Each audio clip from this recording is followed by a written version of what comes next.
Mateus woke up that morning with a mix of excitement and anxiety. The first day of school always brought that bittersweet feeling of a new beginning, and he was ready to dive into new challenges.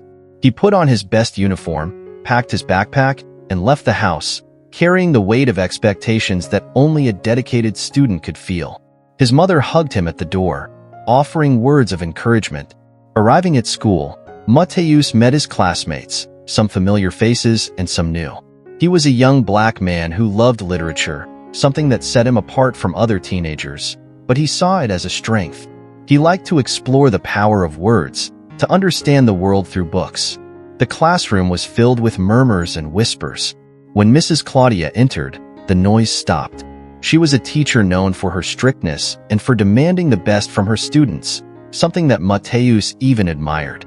However, it didn't take long for him to realize that there was something different about the way she treated him. At first, it was subtle. When she took the roll call, the way she pronounced his name, almost as if he was out of place on that list. Mateus noticed, but didn't pay any attention. After all, it was just formalities. During the class, Mrs. Claudia spoke about the semester's content, highlighting the importance of the great classics of literature. Mateus, attentive as always, had already read some of the books mentioned. He raised his hand when the teacher asked who knew the poem by Machado de Assis that was on the schedule. With a quick, cold look, she ignored him and passed it on to another student. Discomfort grew within him, but he convinced himself that it was just a coincidence. The hours passed slowly on that first day. Mateus tried hard not to let Dona Claudia's indifference affect him. Maybe it was the beginning of the year. Maybe she was just being careful. But deep down, he knew something was wrong. At the end of class, as he was packing his things, he heard a classmate say something quietly, something that seemed like a joke at his expense. The muffled laughter from across the room only reinforced the feeling that this year would be a test of patience. However, with the determination he always had, Mateus left the room holding his head high. He wouldn't let this shake him. Not yet. The following week, Mateus arrived at school with the same enthusiasm as always. Literature classes were his favorite, and he had high expectations for the next topic, an analysis of classic poems. When Dona Claudia handed out the text to read, Mateus immersed himself in the words with an attentive gaze, already anticipating how he would participate in the discussion.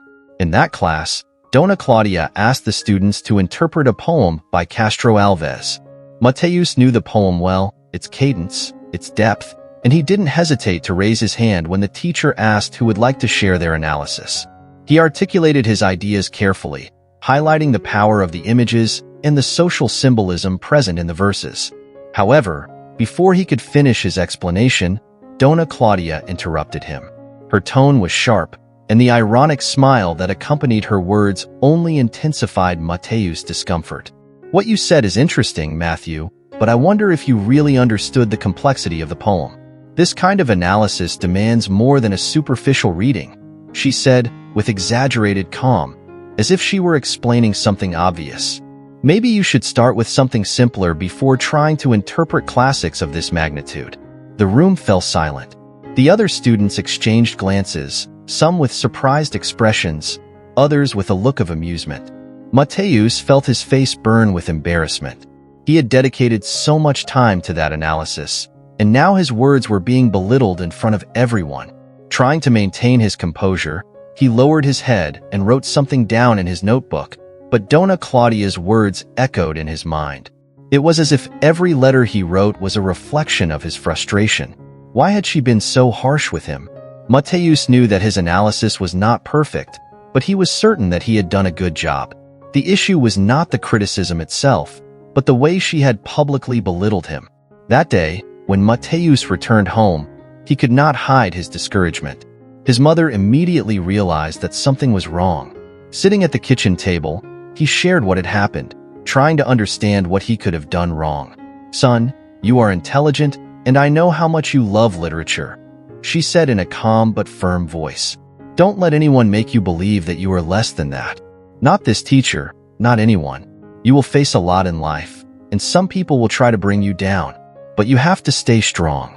Don't lower your head."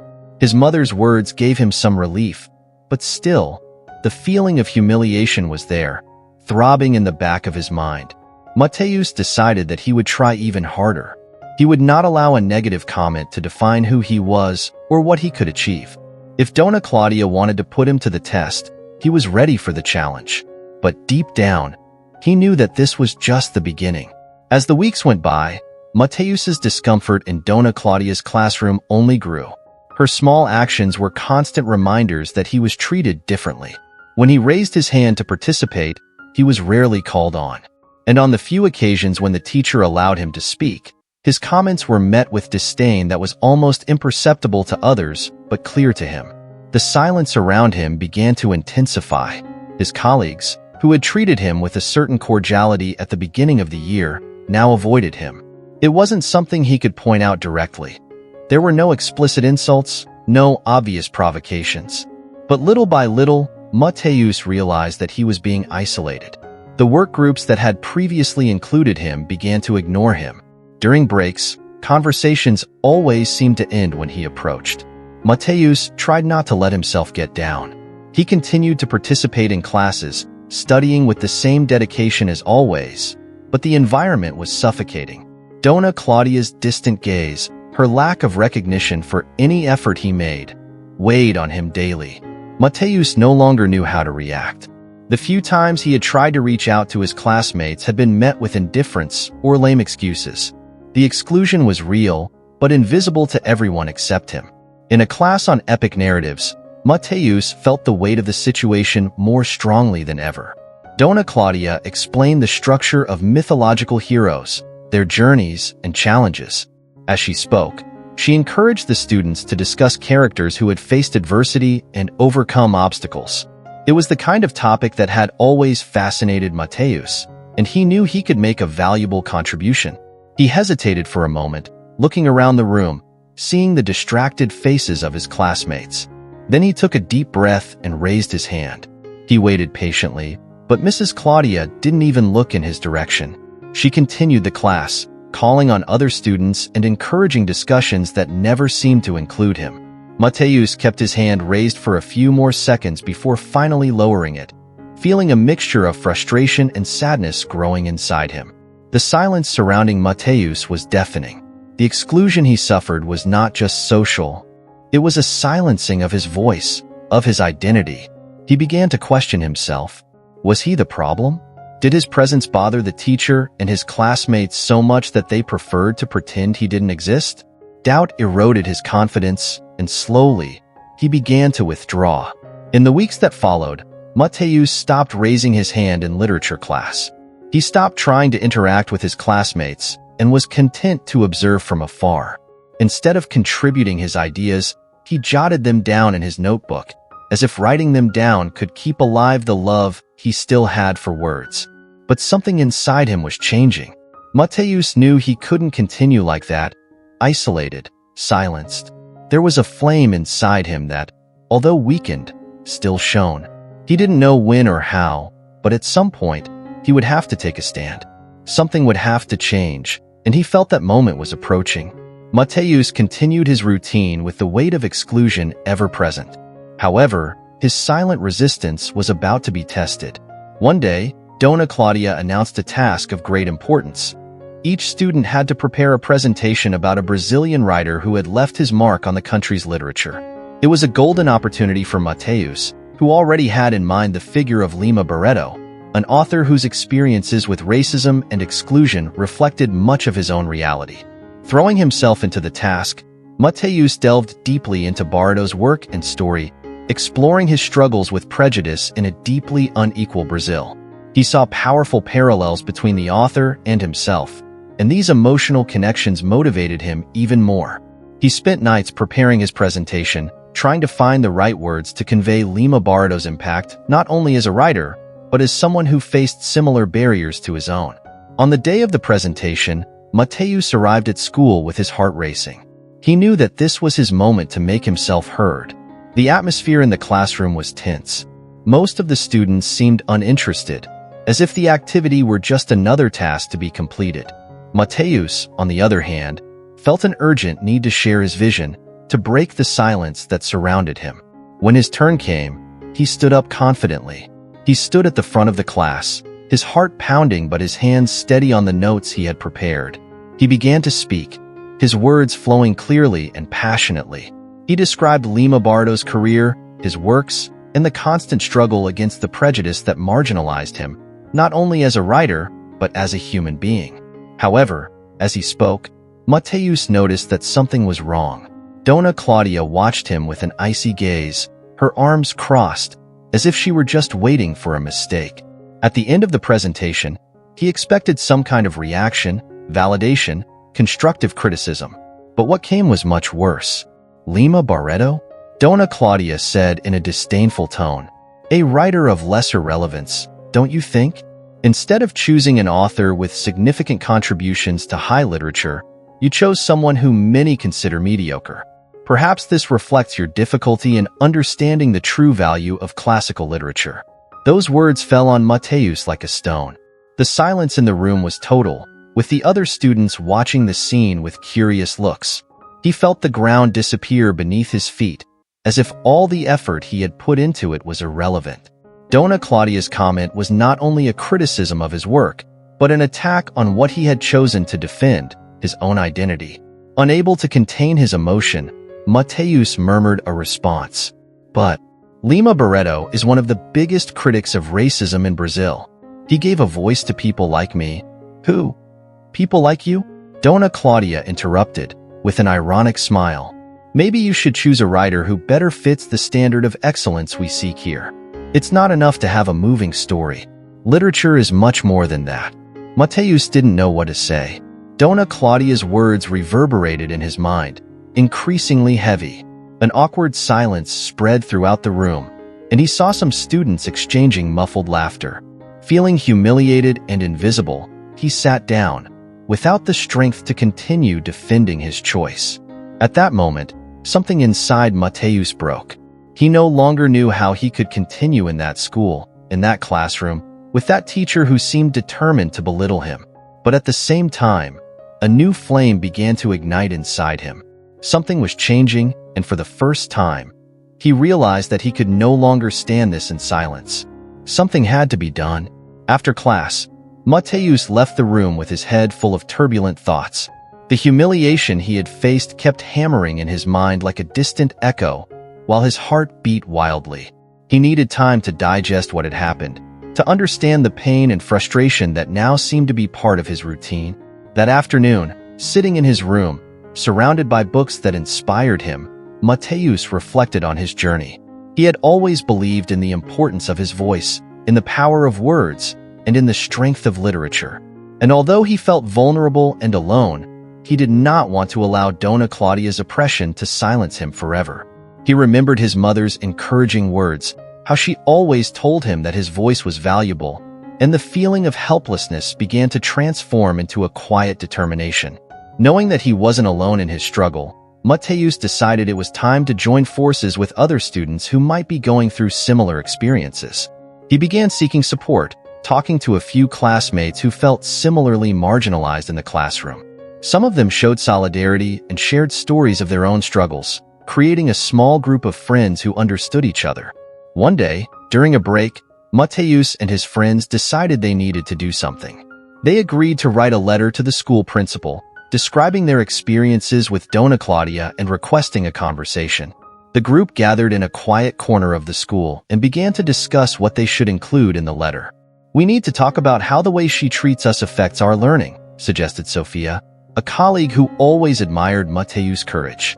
"And we can't just focus on ourselves," Lucas added. "We need to include the impact this has on other students. This isn't just about us. It's about everyone who has ever felt excluded." Motivated by empathy and unity, they began writing the letter, choosing each word carefully, aware of the weight their voices would carry. It was a cathartic process. With each word, Mateus felt a weight lifted from his shoulders.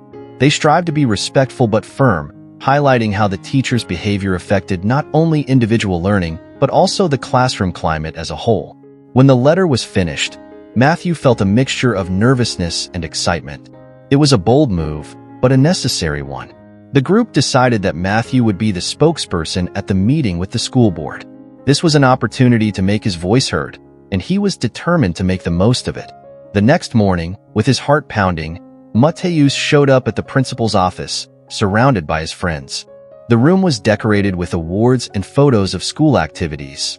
But at that moment, the atmosphere seemed heavy. Mateus took a deep breath and began to explain the experiences he and his friends had had with Dona Claudia, remembering every word of the letter they had written. The director listened attentively, taking notes as Mateus spoke. When he finished, there was silence. The director, a woman with a firm and serene posture, looked at them with an understanding look. "Thank you for bringing your concerns to my attention. This type of situation must be treated seriously, and I will investigate what you have reported to me," said the director, with a tone of voice that mixed firmness and empathy. As they walked out of the room, Matthew felt a weight lifted from his shoulders. Although the future was still uncertain, there was something liberating about finally standing up and voicing his concerns.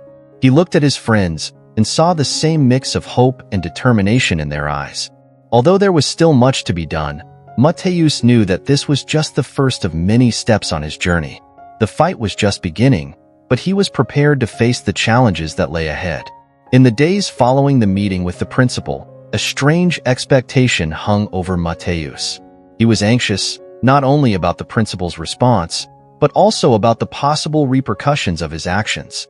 Several scenarios appeared in his mind, from the possibility that Dona Claudia would change her behavior to the possibility that things would get worse.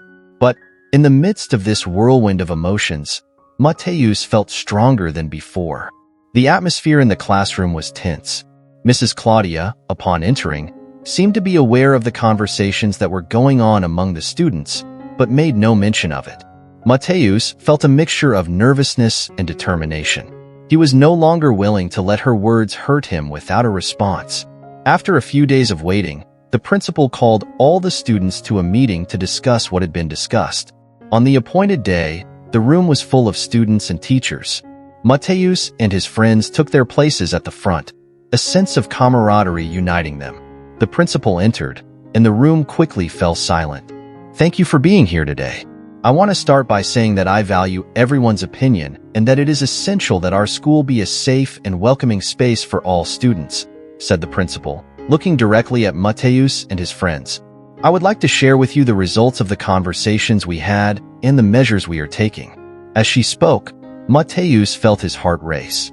The principal announced that there would be a diversity and respect awareness meeting, which all teachers and students would be invited to attend. She also emphasized that each educator's behavior would be reviewed and specific actions would be taken if patterns of discrimination or bias were identified. A mixture of relief and hope washed over Mateus. It was a start, and he was ready to fight for a more inclusive school environment. However, when he looked at Dona Claudia, who was at the back of the room, Mateus realized that the situation would not be so simple. She seemed cold and distant, observing everything with a look that conveyed disdain. The following week, the diversity meeting took place. Mateus was surprised to see how many students attended, many of whom shared similar experiences. The event began with a brief speech from the principal, followed by stories from students who had faced discrimination and prejudice. Hearing these stories touched Mateus deeply, reinforcing his conviction that change was not only necessary, but urgent. When it was Mateus' turn to speak, he felt a mix of nervousness and determination. He went up on stage, and when he looked out at the audience, he saw faces that supported him. With a firm voice, he shared his experience with Dona Claudia, emphasizing how her words affected his self-esteem and his passion for literature. "What many people don't understand," Mateus said, "is that each of us has a story. Each author we choose to study represents not only their words, but our own struggles and aspirations. We should not be defined by labels or stereotypes." The audience responded with warm applause. Mateus' strength and authenticity touched many, and the energy in the room began to shift. The once oppressive atmosphere was now filled with empathy and understanding. After the meeting, Mateus was surrounded by colleagues congratulating him. He felt a wave of gratitude and a sense of belonging that he had never experienced before. But even so, he couldn't help but worry about Dona Claudia's reaction. Through whispers among the students, Mateus learned that the teacher was not happy with what had happened at the meeting. Some even said that she had commented that students should not question the authority of teachers. This statement made him uneasy. Mateus realized that although he had taken a significant step forward, the battle was far from over.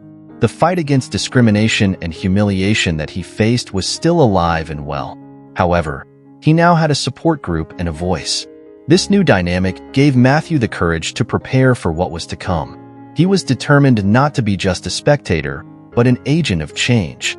The days following the diversity meeting were intense. Mateus noticed that the atmosphere at school was changing. Many students were more open and willing to discuss issues of respect and inclusion. However, Dona Claudia's presence became a constant reminder of the struggle that was yet to come. He noticed that the teacher seemed more defensive and her comments became more cutting, as if she were trying to reassert her authority in the face of what she saw as rebellion. In one of the classes, Mateus and his friends were discussing a book that addressed themes of oppression and resistance. He felt energized by the discussion, until Dona Claudia abruptly interrupted the dialogue. "We don't really need to be arguing about oppression all the time. Some people just need to try harder," she said, her tone radiating contempt. Her words cut through the air like a knife. Mateus felt heat rise to his face, his desire to speak out intensifying. Inside him, indignation boiled. It was a decisive moment. He could choose to remain silent, as he had done before, or stand up and confront her. He exchanged glances with his friends, who gave him silent support. Heart pounding, he raised his hand. "That's not fair, Miss Claudia. We are here to learn, and part of that involves understanding the difficulties that many face. It's not a matter of effort, but of recognizing the barriers that exist." The room fell silent. The air was heavy, the tension palpable. Dona Claudia looked surprised, but her expression soon hardened. "And what do you suggest, Mateus? That I start treating everyone as equals, even those who don't try hard? That's not the reality of life." Her words caused murmurs among the students. Mateus realized that this was the moment he needed. He stood up, keeping his gaze steady. "The reality is that we all struggle in different ways. If we don't acknowledge those struggles, we can never move forward as a community. The role of an educator is to support, not discourage." There was a wave of murmurs of agreement among the students. The room seemed divided, but Matthew felt that many were on his side. The tension was almost unbearable. "Enough, Mateus," Dona Claudia replied, her tone now higher. "You are putting yourself in a victim position. This is the wrong way to deal with difficulties." Matthew was prepared for this answer. He remembered the words of his mother and all the students who had shared their experiences at the previous meeting. He took a deep breath and said, "I am not a victim. I am fighting for a space where everyone can learn and grow, no matter what their difficulties. We need understanding, not disdain." The entire room was paying attention, and Mateus could feel the energy shifting. The determination in his voice resonated among his classmates, who began to murmur words of support. Dona Claudia, however, seemed to feel increasingly threatened. "Don't forget who is here to teach you," she said, her voice colder. "This is a privilege, not a right." Mateus knew he was taking a big risk by confronting the teacher, but the need to make himself heard overcame his fear. He turned to his classmates and said, "We need to fight for an environment where we can express our voices without fear of reprisal. That is what learning really means." Mateus' words echoed in the room, and he saw the faces of his friends nod in support. At that moment, one of the shyer students, Felipe, stood up. "I agree with what Matthew is saying. It's hard to study when you feel like you're not welcome." He hesitated, but soon continued. "We need an environment where we can be ourselves." The room vibrated with the confirmation of many other students who began to speak up. Mateus felt that something powerful was happening. The room was coming together in a common cause. Dona Claudia, realizing that the situation was getting out of her control, tried to restore order, but the collective strength of the students was undeniable. What had started as a confrontation turned into a movement. When class ended, Matthew felt a wave of relief. The fight wasn't over, but he knew he had taken an important step. When he looked at his friends, he saw smiles of satisfaction and a new flame of hope lit in their eyes. Together, they had stood up and spoken out, proving that change was possible. Now, more than ever, Mateus felt that the fight was just beginning, but he was determined to continue his journey. After the classroom confrontation, Mateus felt stronger than ever. The voices of his classmates still echoed in his mind, a reminder that the fight for an inclusive environment was not just his. It was a shared cause. However, he knew the battle was far from over. Dona Claudia's resistance could intensify, and he was prepared to face the consequences. Over the next few days, Mateus and his friends came together to plan a new gathering. They wanted to create a safe space for all students to share their experiences without fear of judgment. The group met during breaks, exchanging ideas and strategizing on how to organize the event. With the support of other students, the idea of an inclusion week began to take shape. As the planning progressed, Mateus also decided to talk to the principal again. He approached her after class and courageously explained his desire to organize an event that would promote diversity and respect within the school. The principal, impressed by the students' initiative, agreed to help and offer logistical support. "This is very important, Matthew. We need everyone to feel comfortable expressing themselves," she said encouragingly. "Let's work together to make Inclusion Week a success." Mateus left the principal's office with a big smile on his face. He felt he was on the right track, but there was still one thing that worried him: Dona Claudia's reaction. He knew that by promoting an event that questioned his actions, she wouldn't be happy, but he was willing to take that risk. As the week drew to a close, the students mobilized. Posters were made, speakers were invited, and even some interactive activities were organized. The mood at school was high, and the excitement was palpable. However, Mateus could not ignore the tension that hung in the air whenever he met Dona Claudia. On the opening day of Inclusion Week, the school was decorated with colorful flags and murals that highlighted diversity. The auditorium was full, and the enthusiasm was contagious. Mateus and his friends went up on stage to welcome everyone. "Today, we are here to celebrate our differences and learn from each other," Mateus began, his voice firm and clear. "Each of us has a story, and each story is important. Together, we can create an environment where everyone feels welcome and respected." The audience applauded, and he felt the energy in the air change. After the initial presentations, several activities were scheduled, including debates, art workshops, and conversation circles. Students were encouraged to share their experiences, and the stories began to flow. In one of the workshops, Mateus sat with a diverse group of students, and the conversations quickly became deep and emotional. Each person brought their own experiences, and Mateus listened attentively. There were stories of overcoming, pain, and hope. What united everyone there was the desire to be heard and understood. But while the atmosphere was positive, Mateus sensed that Miss Claudia was not pleased. He saw her in the back of the room, watching with a critical expression. She was clearly unhappy with the event and made no attempt to hide it. At one point, when a student was sharing her story, Miss Claudia abruptly stood up and interrupted. "That's all very nice, but we can't forget that life is about meritocracy. If people can't make an effort, they can't expect to be treated in a special way," she exclaimed, defying the welcoming atmosphere of the event. The room fell silent, and Matthew felt the air grow heavy. What had started as an open conversation was quickly turning into a conflict. The tension rose, but Matthew was not about to back down. With a new impulse, he stood up. "Mrs. Claudia, no one is asking for special treatment. We are asking for empathy and recognition of the struggles that each person faces. What you say is true in some aspects, but the reality is much more complex than that. We need more understanding and less judgment." The audience began to murmur in support, and Dona Claudia became visibly uncomfortable. She was surrounded by a group of students who were now defending what Mateus was saying. "This isn't about judgment," Matthew continued. "It's about understanding that we all have our battles. True strength comes from recognizing our differences and learning to respect them."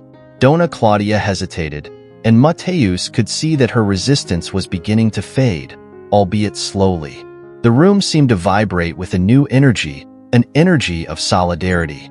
The event continued with an atmosphere of camaraderie and renewed respect. Voices that had previously been silenced now echoed throughout the auditorium. Each story shared was another step toward change.